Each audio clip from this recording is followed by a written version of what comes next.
नमस्ते, राधे राधे। आप लोग कैसे हैं? आई होप कि आप लोग ठीक होंगे। मैं भी ठीक हूँ। जैसा कि प्रेमानंद महाराज जी कहते हैं कि कर्म के अनुसार जन्म मिलता है, तो सही कहते हैं। इनका प्रवचन सुनने से बहुत शांति मिलता है, बहुत अच्छा बताते हैं।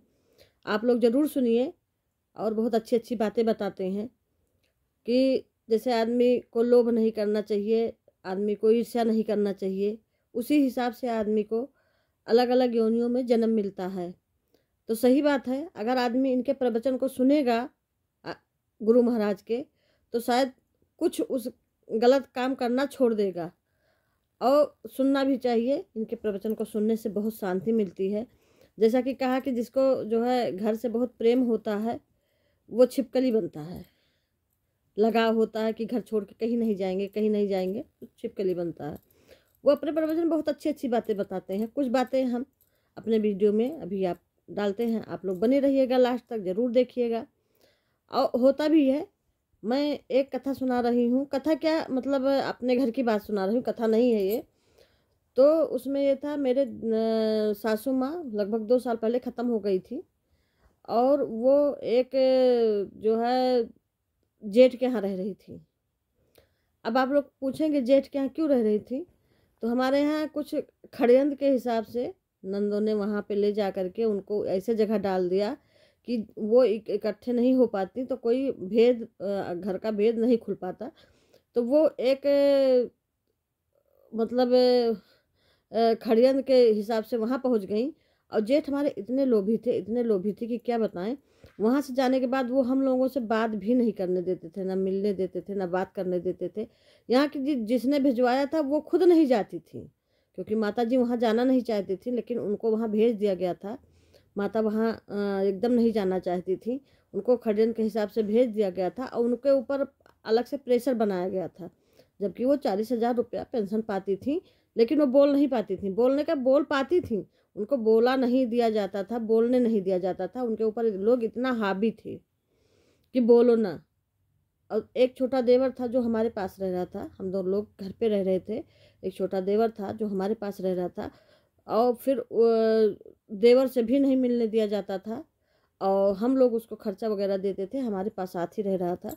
उसके बाद हमारी सासू माँ की डेथ हो गई। वो कहती रही हम लोग को, चूँकि मिलने नहीं दिया जाता था, वहाँ जाने नहीं दिया जाता था, दरवाज़ा नहीं खुलता था। वो चिल्लाती रही, बुला दो देख ले, बुला दो देख ले। हमारे जेठ ने हम लोगों को नहीं बुलाया। किस लिए नहीं बुलाया, किस लिए नहीं मिलने देते? क्योंकि उनको 40,000 रुपये पेंशन मिलता था कि कहीं ये चली न जाए, उनका अच्छा खासा पूंजी एक खर्चा आ रहा था। उस दबाव में उनको ये था कि जो है मुझे पेंशन मिल रहा है, अगर ये चली जाएंगी तो हमको पेंशन नहीं मिलेगा। और उनको कोई लोभ नहीं था, उनको करना कराना कुछ नहीं था। अगर करना होता तो मौसिया सास का हमने किया है, ससुर का किया है। एक दिन देखने तक नहीं आए ससुर को। ये था उनके साथ। आप लोग अगर कमेंट बॉक्स में लिखेंगे तो हम ज़रूर आगे की वीडियो एक एक डालेंगे, उनकी पूरी कथा अपने घर की कि कैसे क्या हुआ था, हम ज़रूर डालेंगे। लेकिन जब उसके बाद फिर बताते हैं कि वो नहीं देखने आए। आज अचानक क्या हुआ कि सासू माँ की सेवा करने लगे। तो सासू माँ की सेवा नहीं कर रहे थे। सासू माँ को क्या, एक पेटीकोट पहना देते थे, ऊपर से एक ब्लाउज, और कुछ नहीं उनके पास था। ना उनके पास बक्सा था, ना उनके पास कुंजी था। जबकि वो पहने थी 4-4 सोने की चूड़ियाँ पहने थी, कान में पहने थी, गले में 2-2 चैन पहनी थी। सब उन्होंने रख लिया, हम लोगों को कुछ नहीं दिया। हमारा बाग कटवा डाला, हम लोगों के ऊपर बहुत अत्याचार आज भी कर रहे हैं। उसके बाद जब सासू माँ ख़त्म हो गई तो वसीयत भी करवा लिए बचा खुचा, जो आज मुकदमा चल रहा है। चलो ठीक है, ईश्वर देखेंगे उनके साथ क्या होता क्या नहीं होता है। तो मैं बताने जा रही थी कि हमारे जो है सासू माँ जो थी वो ख़त्म हो गई। उसके बाद हमारे देवर की उसी डिप्रेशन में तबीयत ख़राब हो गई।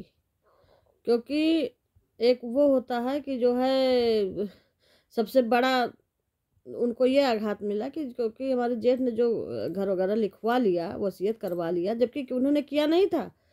वो सिर्फ अंगूठा वगैरह लगवा लिए थे, रजिस्टर्ड वसीयत। अब आजकल सब हो जाता है, पैसा फेंको तमाशा देखो। तो वहाँ पता नहीं कि आपने मुहर लगाए कि क्या किए, जो भी किए होंगे वो, क्योंकि वो 420 भी हैं, वो 420 भी काम करते हैं, वो फ्रॉड भी हैं। तो उन्होंने अपना वसीयत करवा लिया। उसी समय देवर जो है एकदम डिप्रेशन में आ गए, ज़्यादा तबीयत खराब होने लगी, वो ख़त्म हो गए।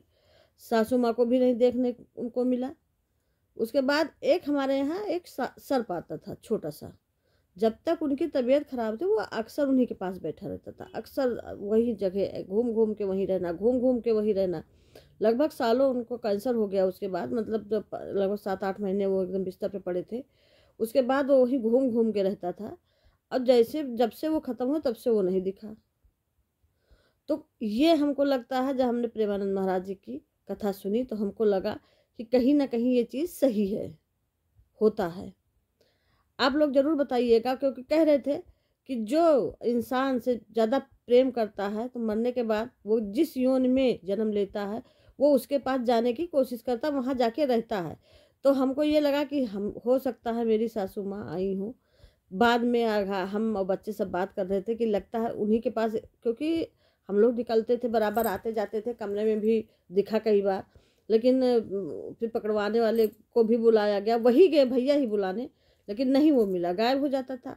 वो कह भी गया कि ये कुछ परेशानी नहीं पैदा करेगा, ये आता है अपना आता जाता रहे, घर के कोई पुरखा हैं। तो अब हमको तो लगता है कि हो सकता हो, चलो ठीक है, जहाँ भी हैं सुरक्षित रहें, जो भी हैं सुरक्षित रहें। लेकिन जिस दिन से हमारे देवर जी ख़त्म हुए उस दिन से वो सब नहीं आया। तो प्रेमानंद जी की ये वो सुन के जो है प्रवचन, हमको ये ज़रूर लगा कि हाँ ये सही होता है। आप लोग कमेंट बॉक्स में ज़रूर लिख के बताइएगा कि सही होता है कि नहीं होता है। अगर ये वीडियो अच्छी लगी लाइक करिए, शेयर करिए, कमेंट करिए, सब्सक्राइब करना ना भूलें। ज़्यादा से ज़्यादा लोगों में शेयर करिए। अगर आप लोग कमेंट करेंगे तो हम अपने घर की पूरी बात ज़रूर बताएंगे। आप लोग ज़रूर कमेंट करिएगा। नमस्ते, राधे राधे, जय श्री राम।